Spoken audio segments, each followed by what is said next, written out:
Hey, salut la team lactée et bienvenue dans cette nouvelle vidéo. Alors aujourd'hui, j'avais envie de partir sur la démystification d'un mythe. Démystifier un mythe, voilà. Aujourd'hui, j'avais envie de partir sur un mythe qu'on entend assez régulièrement, assez fréquemment, et d'ailleurs un mythe qu'on reçoit quasiment dès le départ, qu'on soit enceinte, fin de grossesse ou alors qu'on vienne tout simplement d'enfanter. Souvent, on nous dit, je ne vais pas durer le suspense plus longtemps, souvent on peut entendre que durant les 3-4 premiers jours, on peut ne pas avoir assez de lait, voire pas du tout. On parle bien des 3-4 premiers jours suivant la naissance, sachant qu'on produit du colostrum à partir du 4e mois de grossesse, je vous le rappelle. Donc, il y a comme un truc qui colle pas, on est bien d'accord. Comment est-ce qu'on peut commencer à produire du colostrum à partir de 4 mois de grossesse et ne pas avoir assez ou pas du tout de lait à la naissance de son enfant? Alors, hormis, je fais une parenthèse, bien sûr les cas très particuliers, je vous rappelle que dans la littérature, on entend parler de 1 à 5% de la population de parents allaitants qui ne pourraient pas allaiter, mais c'est 1 à 5% sur la population mondiale. Et encore, à l'époque, cette étude ne prenait pas en compte les parents LGBT, etc. Donc, beaucoup, d'accord? Donc, effectivement, entendre ça dès le départ, dans les soit fin de grossesse, soit les quelques premiers jours suivant la naissance, ça n'a pas vraiment de sens, sachant que quand même la nature elle n'est pas con, elle nous a étudiés pour faire survivre les petits de notre espèce. Donc théoriquement, on a de quoi nourrir nos enfants. Et bien sûr, on ne parle pas des cas exceptionnels dans cette vidéo, on est d'accord, ça y est, on n'en parle plus, d'accord? Donc, c'est pas logique, c'est absolument pas du tout logique de dire ça à un parent allaitant. Donc on est d'accord que ce mythe est faux. Par contre, on peut avoir cette impression, nous, en tant que parents, si on n'est pas informé, ou une équipe médicale accompagnante qui ne serait pas non plus sensibilisée ou formée à l'allaitement, peut avoir cette impression. Alors cette impression, elle peut venir de plusieurs choses. On peut avoir la sensation d'un bébé qui tète beaucoup, genre oh mon Dieu, il est tout le temps au sein, oh là là, il ne me lâche pas, c'est trop, parce qu'en plus on vient d'enfanter, on est dans la chute hormonale, etc. C'est d'un seul coup, c'est très prenant ce rôle parental qui nous vient, cette charge mentale qui nous vient d'un coup comme ça à la naissance de notre enfant. C'est très prenant et d'un seul coup on se dit oh là là mon Dieu, mais il est tout le temps au sein, tout le temps. Oui, c'est normal, parce qu'en fait, je vous rappelle que dès la naissance, le bébé il boit de très petite quantité. Voilà. Donc il va boire souvent, parce que quand même, des fois il a un peu faim, soif, ou alors il a juste envie d'un câlin, parce qu'on rappelle que la tétée n'est pas que nourricière, puis en plus au début, on va en parler après, mais il faut qu'il s'entraîne. Donc il y a tous ces mécanismes qui font qu'un bébé il est tout le temps au sein. Ça ne veut pas dire qu'on n'a pas assez de lait, ça veut dire justement au contraire que bébé est en train de mettre en place, de développer sa capacité de succion et de mettre en place, notre corps est en train de mettre en place la lactation, donc tout va bien. Après, ça peut arriver, on le sait toutes, il y a des cas de plein de causes diverses, on en parlera encore après, qui font que le bébé ne prend pas le sein de manière adéquate. Et c'est ce qui fait qu'on va avoir l'impression peut-être de ne pas avoir assez de lait parce qu'on a un bébé qui va aussi prendre plus souvent.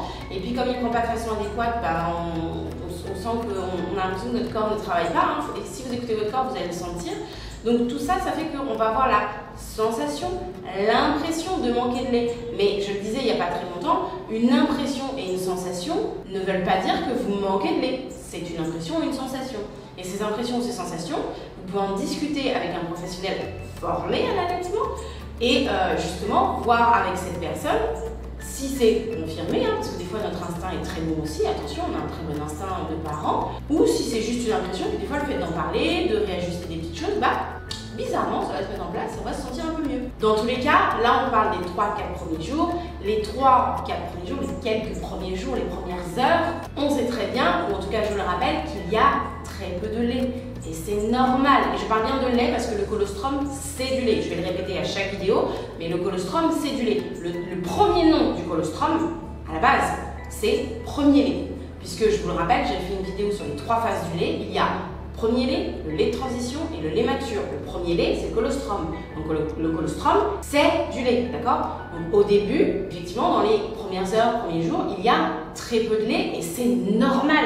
Puisque les quantités produites par la lactation sont adaptés en fait aux besoins et aux capacités du bébé. Je vous rappelle qu'un bébé, il doit d'abord s'entraîner, on en a parlé juste avant, il doit d'abord s'entraîner à sucer, respirer, déglutir. Tout ça, c'est pas tout à fait inné dans cet ordre-là in utero, parce qu'il y a des choses qui se passent in utero, on pourra en reparler, mais c'est pas exactement comme ça que ça se passe in utero. Donc du coup, tout ça, il a besoin de l'entraîner. Mais quand vous commencez à boire pour la première fois dans une bouteille, quand vous êtes enfant, ou dans un verre, votre parent, il a tendance à vous servir ça. Parce que même avec ça, vous faites des fausses routes, vous faites... Parce que vous avalez de travers, donc il faut vous entraîner à cette nouvelle façon de boire. Vous n'allez pas tout de suite à votre enfant, dès qu'il commence à boire au verre ou à la bouteille, lui filer une bouteille d'un litre, comme ça. Non, il ne saura jamais faire, ça va déborder de partout, il va s'étouffer, c'est pas possible. Vous voyez ce que je veux dire? Donc on commence toujours quand on donne des petites... Pareil, vous ne mangez pas un repas de Noël, entrée, plat, dessert dès le départ. Vous allez commencer par des toutes petites cuillères de purée si vous êtes en purée, ou alors vous allez commencer par un petit bâtonnet de carottes si vous êtes en DME. Vous ne faites pas tout de suite un énorme plat. La lactation, c'est pareil. On va commencer par des petites quantités. Le corps va commencer par produire des petites quantités pour que le bébé puisse s'entraîner, déjà à téter. Parce que téter in utero et téter à l'extérieur, c'est quand même pas la même chose, même si c'est le même réflexe. Mais on fait, il y a un milieu où on ne subit pas la pesanteur, on ne subit pas la gravité, etc. Puis il y a un milieu, donc interne, puis il y a un milieu externe où on subit la gravité, où on subit la pesanteur, etc. Donc il faut faire aussi avec tous ces nouveaux éléments comme ça sur le corps. Donc ça entraîne aussi, c'est pas la même façon de percevoir, c'est le même mécanisme, mais c'est pas la même façon de le ressentir dans le corps du bébé. Donc il faut qu'il s'adapte à ces nouvelles sensations, il faut qu'il entraîne ces nouvelles sensations. Il doit faire tout ce job. Vous imaginez s'il avait la bouteille d'un litre comme ça et qu'il savait pas boire? Non. Donc là c'est pareil. Imaginez s'il avait tout de suite le lait de transition ou lait mature en énorme quantité. Comment il fait pour s'entraîner? C'est pour ça qu'il y a une toute petite quantité comme ça. Il peut s'entraîner comme ça, tranquille.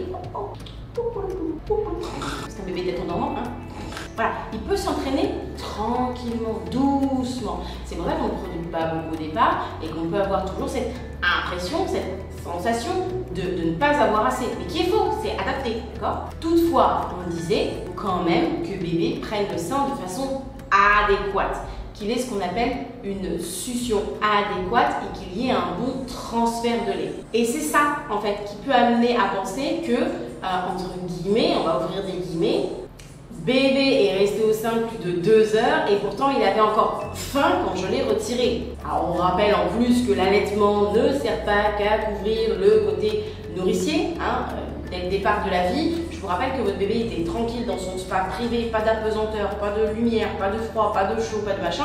Il doit tout gérer maintenant qu'il est sorti. Le bruit, le silence, ça peut être très angoissant le silence. L'apesanteur, la gravité, le froid, le chaud, la lumière, l'obscurité, les voix, les bruits, tout en fait, tout. Le toucher, il doit s'habituer à tout ça. Donc il t'aide pas non plus que pour se nourrir, il t'aide aussi pour se rapprocher le plus possible de la sensation qu'il avait intra-utérin en mode ok, là je suis ok, c'est le plus proche, ok, on est bien là les gars. L'odeur, on rappelle que le liquide sécrété par les glandes de Montgomery ont la même odeur que le placenta, donc ok, l'odeur je connais, le goût je connais, les bruits du cœur de maman je connais, ok, check, je suis pas mal là, je suis bien, je peux me détendre, voilà, tété, un petit tétouille. Voilà, et il se détend, donc c'est pas que nourricier non plus. Il a besoin en plus de ses pauses, parce qu'à s'entraîner aussi, on a besoin de pauses. Un marathonien, il ne fait pas le marathon tout de suite, et il s'entraîne avant. Des fois de longues années. Bon, là, on va pas compter ça en années pour l'entraînement de la succion, mais vous voyez le paradoxe. Il a quelques jours d'entraînement, donc il y a des moments aussi où il se pose pendant cet entraînement, c'est normal. Mais c'est ce qui peut donner cette impression qu'il est tout le temps au sein. Et si on n'a pas en tête que l'allaitement n'est pas que nutritif, qu'il a faim après 2 heures sur le sein. Non, il s'entraîne, et surtout les premiers jours, dans les 72 premières heures, on est dans la transition métabolique, je vous en ai parlé la semaine dernière, dans la vidéo de la semaine dernière. C'est très important cette transition, donc forcément pendant cette transition, il va essayer de se rapprocher le plus possible du milieu duquel il connaissait, qui était le milieu intra-utérin, et pour ça, il est parfaitement installé ici dans son petit nid à lui, c'est son habitat, il est bien, et du coup, c'est pour ça qu'il tète aussi, et il se rapproche aussi, peut-être il fait une pause dans son entraînement, et juste là, il se sent bien. Et c'est ce qui peut donner, si on ne sait pas tout ça en fait, c'est ce qui peut donner la sensation que oh mon Dieu, j'ai pas assez de lait, oh il a passé 2 heures au sein, il a encore faim après, non. tout va très bien, tout est normal et ça se passe normalement. Alors après, effectivement, on peut avoir des bébés qui ont du mal à boire, à téter le colostrum, le premier lait, et on va avoir des personnes par exemple qui vont peut-être gentiment, pourquoi pas, nous conseiller d'exprimer notre colostrum. L'idée étant d'arriver à quantifier la production de colostrum. C'est une fausse bonne idée. C'est une fausse bonne idée parce que tout ce qu'on va gagner, c'est de mettre les parents en stress. On exprime du premier lait, on exprime du colostrum que s'il y a besoin de faire des compléments avec son lait avant d'avoir des compléments de lait infantile ou industriel, c'est autre chose.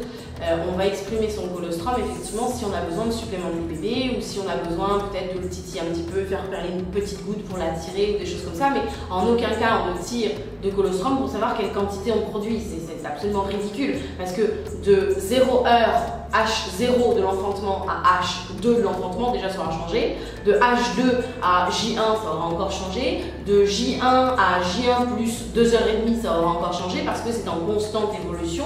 Donc ça sert à rien à part angoisser, mettre, ça y est, commencer à embrouiller le néocortex du parent allaitant, commencer à le faire stresser. Du coup, il va stresser, il va générer du cortisol. S'il génère du cortisol, il génère plus d'ocytocine. S'il génère plus d'ocytocine, il aura une d'éjection du lait, comme ça.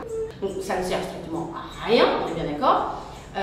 C'est une fausse bonne idée. Il vaut mieux par contre peut-être revoir la prise en bouche du bébé avec quelqu'un qui est formé, je le rappelle, voir si le bébé prend bien le sein, il a bien les lèvres bien retroussées, il prend bien tout le mamelon en bouche, et vérifier s'il y a bien les bons signes d'un transfert de lait, si on voit bien déglutir bébé, si on l'entend. C'est quand même des bruits qui sont très entendables au début. On voit bien le masséter bouger. Voilà, on voit tout ça qui bouge bien. On peut effectivement guetter les signes d'une bonne prise en bouche du sein, d'un bon transfert de lait. Et s'ils n'y sont pas, essayez avec maman, parce que c'est maman qui fait, on est à côté, on ne touche pas maman, ou papa, enfin, parent allaitant. Donc on va essayer d'ajuster, d'accorder peut-être la position de maman, l'orientation de bébé, voir peut-être des fois juste faire un petit peu ça sur le menton de bébé, ça lui permet de couvrir un petit peu plus. Justement, on va pouvoir voir est-ce qu'il y a peut-être, ça arrive, des petits blocages, des fois le bébé né, il a un petit peu la mâchoire bloquée, c'est un peu, juste d'aller voir un chiro, un ostéo, ce qu'on appelle les body workers, chiro, ostéo, kiné, éthiologue, machin, des fois ça suffit à faire peut-être des petits déblocages parce qu'il y a eu blocage, est-ce que au moment du passage, est-ce que forceps, est-ce que ventouse, est-ce que quid de ce qui a pu se passer au niveau de l'enfantement, mais il y a un petit blocage et des fois le fait d'aller se faire ajuster, on parle d'ajustement quand on touche au corps, le fait de se faire ajuster, bébé ça va débloquer un petit peu la mâchoire, voilà, peut-être il a un petit torticolis, ça arrive des fois les bébés quand ils sortent par le voilà, il veut se faire un petit torticolis, bon du coup c'est vrai que ça le bloque un peu pour prendre le sein, c'est pas idéal, parce que quand on est comme ça, on voit bien que quand on est de face, donc voilà, tout ça, ça peut faire qu'effectivement un bébé prend un petit peu moins bien le sein, mais on ne s'affole pas, on ne s'affole pas. Il y a plein de techniques que vous pouvez voir, vous pouvez en attendant de sortir, par exemple si vous n'avez pas fait un AAD, donc un accouchement à domicile, qu'il soit assisté médicalement ou pas, si vous avez accouché chez vous, vous pouvez peut-être appeler un chiro, un kiné qui peut se déplacer, etc. Enfin un body worker, moi je fais ça les body workers parce qu'il y a plusieurs spécialités. Si c'est à la mater, des fois il y a des ostéos, je sais, ça je sais, les autres je sais pas, mais je sais que des fois il y a des ostéos dans les services de maternité, donc on peut peut-être appeler l'ostéo du service qui vient de regarder, ou des fois on va faire bon an mal an, on va peut-être un peu exprimer le lait avant de sortir, on va faire au mieux, on va essayer de masser un petit peu nous-mêmes bébé, de le stimuler, etc. Mais tout de suite quand on est à la mater, on appelle un chiro, un body worker de sa ville, de sa région, en disant voilà, je viens d'enfanter, je vois que mon bébé a des difficultés de succion, est-ce que vous êtes en capacité d'accompagner ce genre de problématique? On demande parce que tout le monde ne sait pas le faire forcément. Il existe d'ailleurs des chiropédias, je vous conseille l'association Chiropédia de France. C'est Chiropédia, juste l'association. C'est chiropédia.fr ou .com. Vérifiez, je ne sais plus. Je vous mettrai de toute façon le lien en barre d'infos si vous voulez voir. Et là, vous savez que vous avez des chiropracteurs qui sont spécialisés en pédiatrie. Donc en plus, c'est génial. Je ne sais pas si encore ils sont tous référencés parce que c'est très récent quand même. Mais en tout cas, vous pouvez déjà avoir des personnes. Et puis, si vous avez par exemple un chiro qui va être dans peut-être le département d'à côté, ou la ville voisine, vous pouvez peut-être l'appeler en mode est-ce que vous connaissez quelqu'un qui est plus près de chez moi? N'hésitez pas à faire ça aussi, hein. Des fois les professionnels peuvent tout à fait vous répondre et vous orienter vers un collègue plus proche de là où vous êtes. Mais je le trouve pas mal ce site. Alors attention, hein, je dis Chiropédia parce que je connais cette association, mais il y a des ostéos qui s'occupent très bien des bébés et j'en connais plein, il n'y a pas de problème. Il y a des kinés aussi, c'est juste que là en l'occurrence je connais l'association et les personnes qui l'a fondée. Donc voilà, j'y pense comme ça. J'y pense, mais j'oublie personne d'autre, hein. Donc renseignez-vous, n'hésitez pas à demander est-ce que vous vous occupez des bébés, voilà, juste poser la question tout simplement. Comme on pourrait poser la question, est-ce que vous vous occupez des femmes enceintes, est-ce que vous êtes spécialiste dans les sportifs, voilà, parce que des fois ils ont chacun aussi leur spécialité, donc il ne faut pas hésiter à demander. Et puis vous dites voilà, j'ai l'impression de déceler quelque chose, est-ce qu'on peut prendre rendez-vous tout de suite? Je sors dans 3, 4, 5 jours, voilà, et puis vous allez caler le rendez-vous assez tôt. Si vous ne pouvez pas vous déplacer, vous pouvez lui demander est-ce qu'exceptionnellement vous faites des déplacements. Il y a des chiro, enfin il y a des bodyworkers qui se déplacent à domicile, il ne faut pas hésiter à demander. Donc voilà, est-ce que vous vous déplacez à domicile si vous ne pouvez pas bouger, etc. Et puis vous pouvez voir déjà si, déjà ne serait-ce qu'en faisant des séances d'ajustement, est-ce que ça va mieux, est-ce qu'il y a une meilleure succion, etc. En parallèle, bien évidemment, comme de bien entendu, je le rappelle, mais c'est une évidence, on se fait accompagner par une consultante IBCLC, certifiée IBCLC. Si vous ne savez pas ce que c'est qu'une consultante certifiée IBCLC, je vous mets un lien en bas, comme ça vous irez lire l'article sur c'est quoi, qu'est-ce qu'elles font, hein, parce qu'il y a des hommes. Je vous mets le lien. Donc voilà, surtout on ne s'affole pas. En fait, le maître mot, c'est de ne pas s'affoler. Se rappeler que produire des petites quantités au départ, c'est normal puisqu'un bébé s'entraîne. Si un bébé, ça vient du fait que il n'a pas une prise en bouche du sein qui est optimale, s'il n'y a pas un transfert de lait qui est optimal, on ne s'affole pas. On parle de mise en place de l'allaitement pendant les 3 premiers mois. On ne s'affole pas. On fait au mieux de ce que l'équipe médicale peut nous proposer, de ce qu'on a sous la main, expression manuelle, un tire-lait, juste compléter en mettant quelques gouttes dans une cuillère. Quelques gouttes, ça suffit au début de la vie, dans les premières heures, etc. Voilà, on va faire au mieux et tout de suite on prend par contre ses rendez-vous en mode ok, il se passe un truc, on gère comme on peut, et puis on appelle tout de suite pour prendre ses rendez-vous. IBCLC, il y a des IBCLC, je sais, qui peuvent se déplacer aussi dans les maters. On appelle, voilà, on explique, on expose sa problématique, on prend ses rendez-vous tout de suite pour après, et comme ça on va pouvoir le gérer tout doucement. Mais c'est de l'accompagnement pluridisciplinaire, c'est-à-dire qu'on va se faire accompagner par l'IBCLC, d'accord, pour tout ce qui est lactation, etc. Et en même temps, on va aller voir peut-être un bodyworker pour peut-être faire des ajustements, etc. Et puis peut-être qu'au fur et à mesure des consultations avec ces professionnels-là, il y aura d'autres choses qui émergeront, mais là, moi, je ne peux pas vous le dire, hein. Voilà, il faudra voir au moment de ces consultations-là. Et puis, au fur et à mesure, on prend les choses comme elles viennent tranquillement.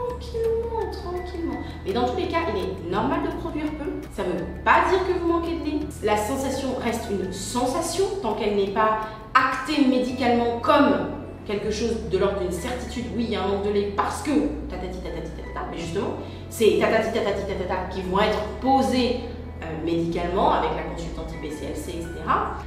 Tant que ça ne s'est pas posé, on ne s'affole pas. Bébé est en train de s'entraîner, c'est normal qu'il passe du temps au sein, il s'entraîne, il a besoin de se nourrir, il a besoin de boire, surtout pour les bébés qui naissent par des fortes chaleurs comme cet été, il a besoin d'être réconforté, il a besoin d'être plus proche de ce qu'il a connu pour faire une bonne transition, une bonne arrivée dans ce monde. Donc tout ça fait qu'un bébé, oui, il est collé au sein. Un bébé tête en dormant, c'est normal. Et d'ailleurs, un bébé qui aurait des problèmes de succion, peut-être qui têterait bon an, mal an, d'accord, avec une prise en bouche du sein qui est un peu bancale, avec un transfert de lait qui est un peu aussi ça. Et bien souvent, ces bébés-là têtent beaucoup mieux quand ils dorment. Pourquoi? Parce que leurs réflexes archaïques sont diminués en force et en nombre. Les réflexes archaïques, c'est tout ce qui va, tous ces petits gestes qu'ils font pour aller téter. Mais tout ça, au final, dans le sommeil, c'est vraiment très apaisé. Souvent, vous avez un bébé, quand il est dans son sommeil, et le reste du corps, ça bouge pas, rien ne bouge. Il n'est pas embêté par la gravité, surtout si vous l'avez bien calé contre vous, vous êtes en chill, il est sur vous, le ventre contre votre ventre, on en a déjà parlé, il est en mode chill, hop, il va, voilà, et il bouge pas et il va se rendormir, avec un petit filet de lait là, juste là, trop mignon, et tout simplement, d'accord. Donc faut pas oublier, il faut se rappeler aussi, penser qu'un bébé tête en dormant, et ça c'est aussi tout à fait normal, et d'ailleurs c'est une bonne astuce pour des bébés qui au départ peuvent avoir un petit peu de difficulté, c'est de les faire téter dans leur sommeil. Qu'est-ce que j'avais aussi à vous dire à propos de cette histoire de vous manquez de lait dans les quelques premiers jours? Je réfléchis, mais je crois qu'on a fait le tour de la question. Dans tous les cas, si jamais vous avez la sensation, vous n'êtes pas sûr, vous avez envie d'être rassuré, c'est normal d'avoir besoin d'être rassuré, vous venez d'être parent, c'est normal, vous avez le droit d'être rassuré, d'accord? N'hésitez surtout pas à appeler un ou une consultante IBCLC, comme on l'a dit juste avant. Voilà, je crois que c'est à peu près tout ce que j'avais à vous dire dans cette vidéo. Moi, je vous fais des gros bisous. Ayez confiance en vous, ayez confiance en votre bébé. Sur fait des gros bisous et je vous dis à bientôt pour la prochaine vidéo. Ciao! T'as tout enregistré, toi? Ça m'a l'air.